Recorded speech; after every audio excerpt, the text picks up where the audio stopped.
Hi అండి. Welcome to Ramya kitchen. ఇవాటి మన వీడియోలో వచ్చేసి కాకరకాయ పచ్చడి అండి.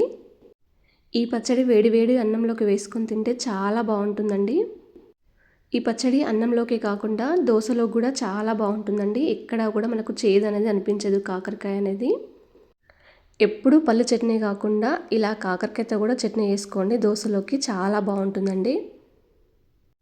కాకరకాయలు కూడా హెల్త్కి చాలా మంచివండి. నేనైతే 2 కాకరకాయలు తీసుకున్నానండి. పావు కిలో వరకు ఉంటాయి కాకరకాయలు. ఈ పచ్చడికు పండిన కాకరకాయలు అయితే మరింత టేస్టీగా ఉంటాయండి. వీటిని చెక్కు తీయనవసరం లేదండి. ఇలా వీడియోలో చూపించినట్టుగా కట్ చేసుకోండి. కట్ చేసిన కాకరకాయ ముక్కల్ని మిక్సీ జార్లో వేసుకోండి. అలాగే కాకరకాయలోని గింజలు కూడా తీయనవసరం లేదండి. అలాగే మిక్సీ పట్టేసేయండి. 2 చిన్న టమాటాలు కూడా దీంట్లో వేసుకోండి కట్ చేసుకొని. అలాగే 4 వెల్లుల్లి రెబ్బలు, చిన్నగా తరిగిన అల్లం కూడా వేసుకోండి దీంట్లోనే, చిన్న సైజు ముక్క అండి. కొద్దిగా బెల్లం వేసుకోండి. మీరు అన్నంలోకి అయితే ఈ పచ్చడి అయితే బెల్లం కొంచెం తక్కువగా వేసుకోండి. అదే దోశలోకి చట్నీ కోసం అయితే కొంచెం ఎక్కువగానే వేసుకోండి బెల్లం అనేది. దీంట్లోనే 2 టేబుల్ స్పూన్ల కారం, ఒక 1 టేబుల్ స్పూన్ వరకు ఉప్పు వేసుకోండి. 1 టేబుల్ స్పూన్ జీలకర్ర, నిమ్మకాయసంత చింతపండు తీసుకోండి. 2 సార్లు వాష్ చేసుకున్న తర్వాత ఇలా కొంచెం గోరువెచ్చగా ఉడికించుకోండి. అప్పుడే మనకు చింతపండు గుజ్జులాగా తయారవుతుందండి. పచ్చళ్ళలో బాగా కలిసిపోతుంది ఇలా ఉడికితే. చల్లారిన తర్వాత వాటర్తో సహా చింతపండు దీంట్లో వేసేయండి. లైట్గా తీసుకోండి వాటర్ అనేది, మరీ ఎక్కువగా తీసుకోకండి.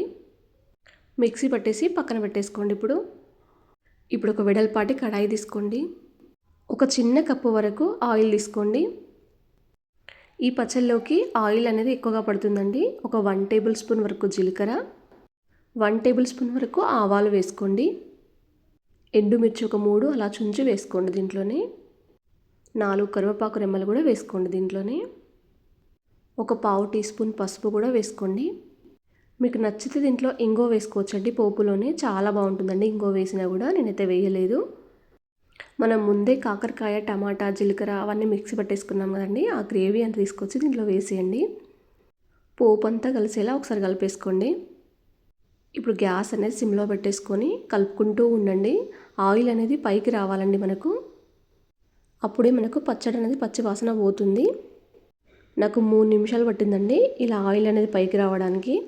ఇప్పుడు గ్యాస్ అనేది పూర్తిగా ఆఫ్ చేసేయండి. ఈ పచ్చడి ఏదైనా గ్లాస్ జార్లో పెట్టుకొని నిల్వ చేసుకుంటే 10 రోజుల వరకు కూడా నిల్వ ఉంటుందండి ఈ పచ్చడి అనేది. అలాగే పచ్చడి అనేది మనం వేడి చేసుకునేటప్పుడు కలుపుకుంటూ ఉండాలండి. ఇలా పచ్చడి తయారు చేసుకొని వేడి వేడి అన్నంలోకి వేసుకొని ఒకసారి తిని చూడండి, చాలా బాగుంటుందండి పచ్చడి అనేది. పిల్లలు కూడా ఇష్టంగా తింటారండి. మనకి ఎక్కడ కూడా కాకరకాయ కనిపించదు కాబట్టి.